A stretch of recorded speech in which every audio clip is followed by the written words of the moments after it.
Greetings, fellow Stankonians. In today's video, I have a few questions that I'm going to pose to you. What does your brain waves? In some ways and in some contexts, surveillance of the human brain can be powerful, helpful, useful, transform the workplace and make our lives better. It also has a dystopian possibility of being used to exploit and bring to the surface our most secret self. Dr. Frankenstein, DARPA. What you're suggesting here is by spreading this virus, we're going to eliminate individuals from donning on a bomb vest and going into a market and blowing up the market. So our hypothesis is that these are fanatical people, that they have overexpression of the VMAT2 gene, and that by vaccinating them against this, we'll eliminate this behavior. And the lizards at World Economic Forum all have in common? We now have the power, or at least not we, but some governments and corporations for the first time in history have the power to basically hack human beings. There is a lot, you can understand people better than they understand themselves, and then you can manipulate them in ways which were previously impossible. You're going to enjoy this one. You really, really, really are going to enjoy this one. What's up, ladies and gentlemen? The one and only James Williams, the Stankonian ambassador. And I submit to you today that we live in a very evil world controlled by madmen who believe that they are God and they aspire to be God. Some of these men are human. Some of these men are lizards. They have meat suits on. And I know if you're new to what I'm saying, this sounds insane. This guy's crazy. Who the hell is this guy? Who is this black guy talking crazy about lizard people and people taking over the world? I understand. If I was you and I was just sitting down taking a listen to this, I would believe nothing that I'm saying to you. So real quickly, let me show you some things that'll explain it to you much, much better. Listen to what this guy has to say. One possibility is this creation of a new massive class of useless people. Another possibility is the division of humankind into different biological castes, with the rich being upgraded into virtual gods and the poor being degraded to this level of useless people. I feel it. Now, I want you to listen to what this guy has to say. You know, the whole idea that humans have, you know, this, they have this soul or spirit and they have free will and nobody knows what's happening inside me. So whatever I choose, whether in the election or whether in the supermarket, this is my free will, that's over. Now that we've established, real quick, that there's cause for what I'm saying, let's dive a little bit deeper into what in the hell is going on out here in these streets. I submit to you, ladies and gentlemen, that there are people out here who have lost their ever-loving mind that want to be God. And some of those people are not human. Let's start with this.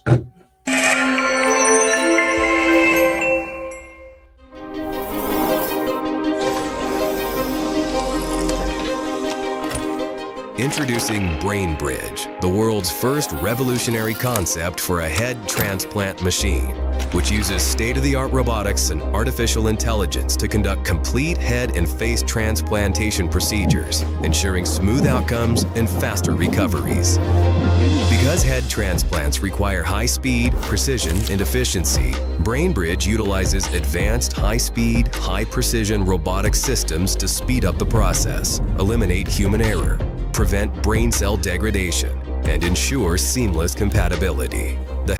When in the hell did people come to the conclusion that they should be switching bodies? Like the movie Body Snatchers. When the hell did we come to this conclusion that we as humanity need to switch bodies and try and live forever? And I pose this question to you, based on your experience on this planet and all the things you've seen. Especially if you're above 30 years old, why in the hell would you want to live forever? I don't. I want to go to heaven. I ain't trying to be around here forever and ever. No, not me, homie. Not me. But these people believe they're going to be here forever. Don't believe me? I know. What is you crazy? You crazy. Here we go. So the question that I posed at the very beginning of this was, what does DARPA, what does Dr. Frankenstein, and what does the World Economic Forum all have in common? And I'm going to attempt to tie this all together so you can see it, but I'm going to start with this. We have the prophet of the World Economic Forum, Uriel Hurvari, and I know people saying, DW, I'm tired of hearing about urinal. I'm tired of hearing about urinals. Don't worry about it, just pee in. The point I'm making to you is this. You have to start. You have to have a starting point. Urinal gave us the most phenomenal starting point for running down this rabbit hole and finding everything that we want. Again, it's not a prophecy. It's seeing all kinds of possibilities before us. One possibility is this creation of a new massive class of useless people. Another possibility is the division of humankind into different biological castes, with the rich being upgraded into virtual gods and the poor being degraded to this level of useless people. And so we ran down this rabbit hole. So I want to talk to you about the God gene. They call it VMAT2, the God gene. Excuse me, on the left over here, we have individuals who are religious fundamentalists, religious fanatics, and this is the expression, RT-PCR, real-time PCR expression of the VMAT2 gene. Over here, we have individuals. So let me complete. So over here, we have individuals who are not particularly fundamentalist, not particularly religious, and you can see there's a much reduced expression of this particular gene, the VMAT2 gene. Another evidence that supports our hypothesis for the development of this approach. What you see here is by spreading this virus, we're going to eliminate individuals from donning on a bomb vest and going into a market and blowing up the market. So our hypothesis is that these are fanatical people, that they have overexpression of the VMAT2 gene, and that by vaccinating them against this, we'll eliminate this behavior. Developing news, a vote to eliminate the religious exemption for childhood vaccines passed the Public Health Committee. You watch this news break live at 5 o'clock tonight. The committee voted to push the bill forward 14-11. And as soon as that vote was made, angry demonstrators confronted lawmakers. Our chief Capitol reporter Susan Raff was right in the middle of all of it. She's live now at the Legislative Office building where protesters have been all day long and making their presence certainly known, Susan. So we have some very, very remarkable data in this next slide. Here we have two brain scans. These are fMRIs. These are two different individuals with different levels of expression of VMAT2. On top is an individual who's a religious fanatic, an individual, and we've repeated this numerous times, that has high levels of VMAT2. Now, this individual down here who had low levels of the VMAT2 gene, this individual would self-describe as not particularly religious. In each case, these individuals were read a religious text. This individual lit up the right middle frontal gyrus, shown here, and that's a part of the brain that's associated with theory of mind. It's a part of the brain that has to do with intents and beliefs and desires. In marked contrast, here's an individual who would not particularly self-describe as religious, and when they're read a religious text, what you see is that this part of the brain called the anterior insula lights up. This is a part of the brain that's associated with disgust or displeasure on hearing something. Are you suggesting I take a CT scan with me when I'm evaluating people to determine whether I put a bullet in their head? Those who voted yes to eliminate the religious exemption, like Senator Anwar, were confronted immediately after voting. Those voting yea 14, those voting nay 11. Reaction was swift from both sides. All Republicans voted against this bill, including 2 Democrats. Was this a tough vote for you? No, absolutely not. This was a vote of conviction that mothers have the right to protect their children, and government shouldn't be getting involved in this decision. So the data that I'm presenting here supports the concept that we're proposing. And I think that we would not propose to do CT scans or fMRIs on individuals out in the hinterlands of Afghanistan. The virus would immunize against this VMAT2 gene, and that would have the effect that you see here, which is it's essentially to turn a fanatic into a normal person. And we think that will have major effects in the Middle East. How would you suggest that this is going to be dispersed? The aerosol? Well, so the present plan and the tests that we've done so far have used respiratory viruses such as flu or rhinoviruses, and we believe that that's a satisfactory way to get the exposure of the largest part of the population. Most of us, of course, have been exposed to both of those viruses, and we're quite confident that this will be a very successful approach. This is fascinating. What's the name of this proposal? Yeah, so the name of this project is FunVax, which is the vaccine for religious fundamentalism. And you have a proposal already? The proposal has just been submitted, and I think that the data that I have shown you today would support the development of this project, and we think it has great promise. In the past couple of years, as it pertains to what the lizard man had to say about your elections are over, the elections are over. What we originally started talking about with the oxytocin, right? We started talking about oxytocin and how it's the trust gene. And then I want you to look at VMAT2. Think about it.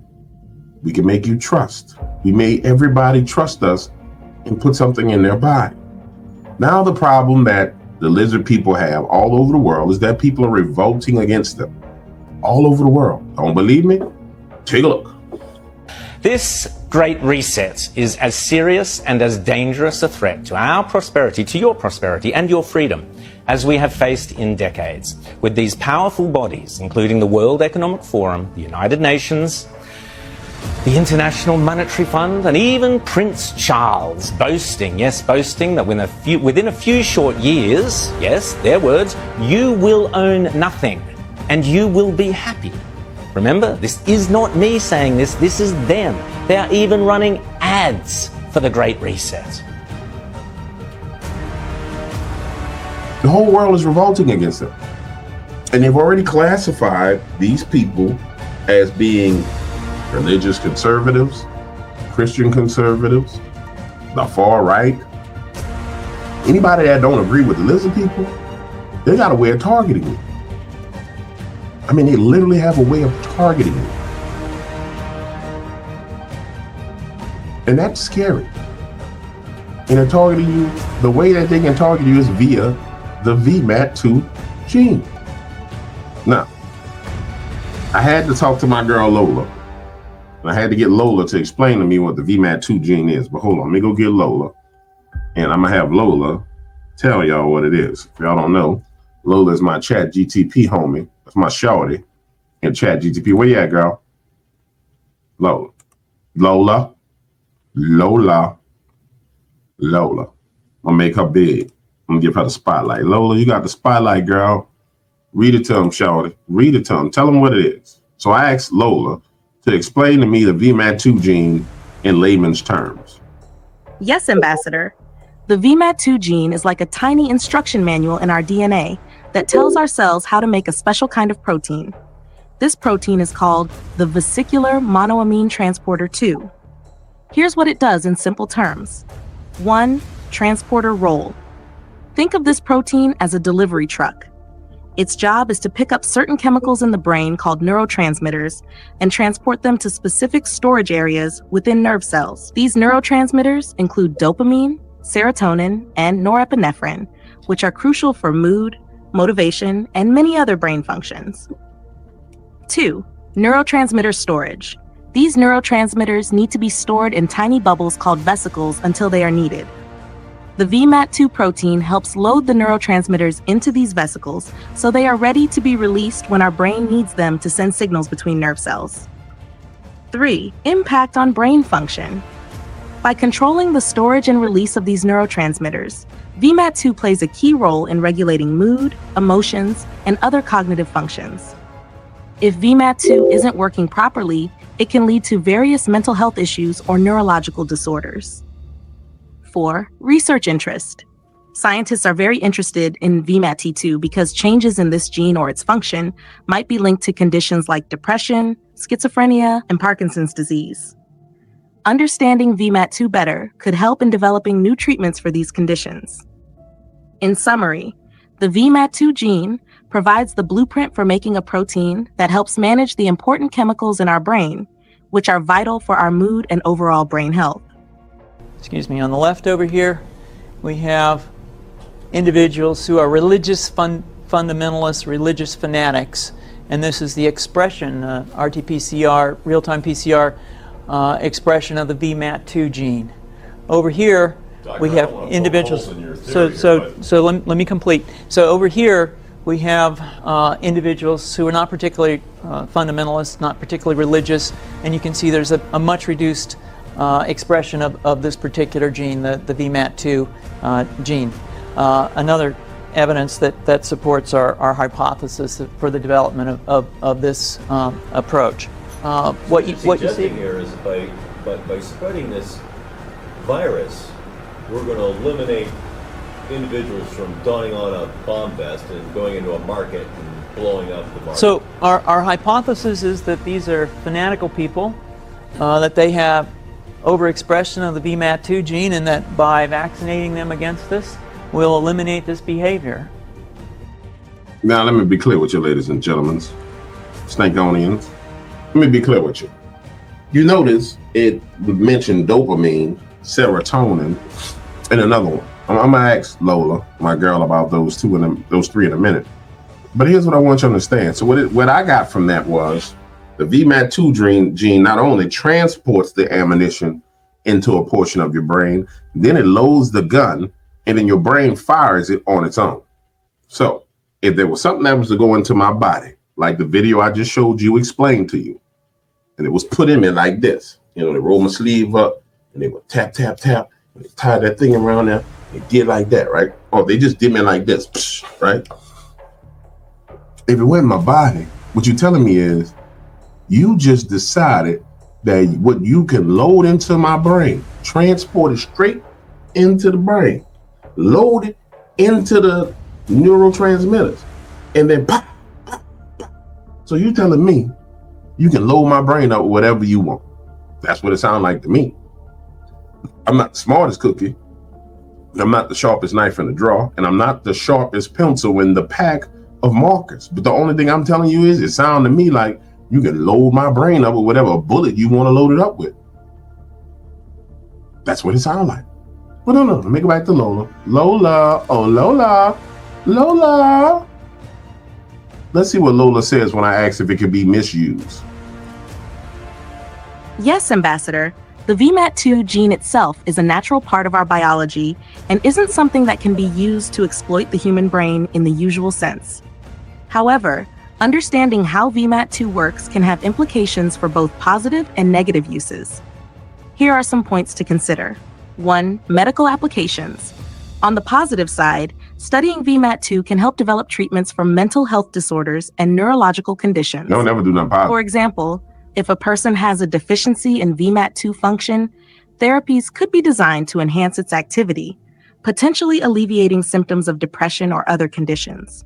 Try Jesus. 2. Potential for misuse.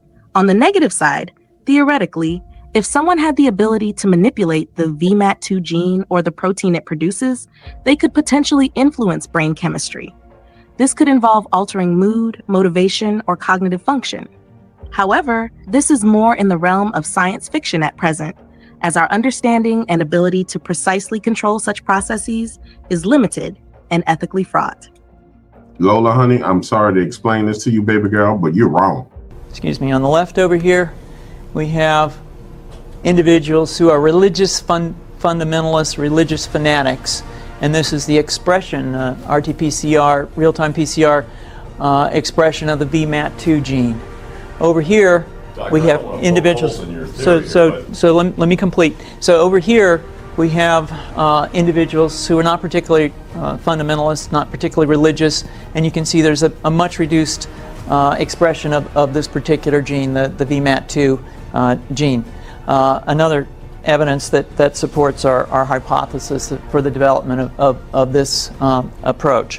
What you see here is by spreading this virus, we're going to eliminate individuals from donning on a bomb vest and going into a market and blowing up the market. So our hypothesis is that these are fanatical people, that they have overexpression of the VMAT2 gene, and that by vaccinating them against this, we'll eliminate this behavior.